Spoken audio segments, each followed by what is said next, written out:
નમસ્કાર. લોકસભા ઇલેક્શન 2024 કોંગ્રેસને લાગી શકે છે વધુ એક ઝટકો. લોકસભાની ચૂંટણી પહેલા ધાનેરાના પૂર્વ એમએલએ જોઈતા પટેલે કોંગ્રેસને કર્યા રામ રામ, તો હવે દાંતાના ધારાસભ્ય કાંતિ ખરાડી પણ આપી શકે છે રાજીનામું.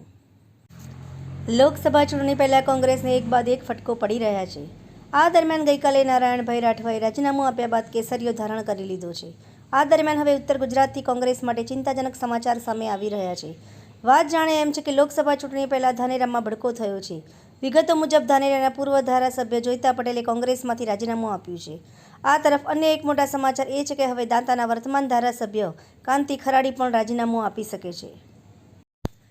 ઉત્તર ગુજરાતમાં કોંગ્રેસ પકડ હવે ધીમી થઈ રહી છે. વિગતો મુજબ આજે ધાનેરાના પૂર્વ ધારાસભ્ય જોઈતા પટેલે કોંગ્રેસને રામરામ કર્યા છે.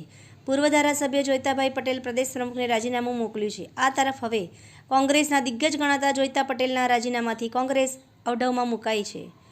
હજી ગઈકાલે જ કોંગ્રેસના દિગ્ગજ નેતા નારાયણ રાઠવા પક્ષમાંથી રાજીનામું આપી ભાજપમાં જોડાયા છે. ત્યારે ફરી એકવાર દિગ્ગજ નેતાના રાજીનામાથી રાજકારણ ગરમાયું છે.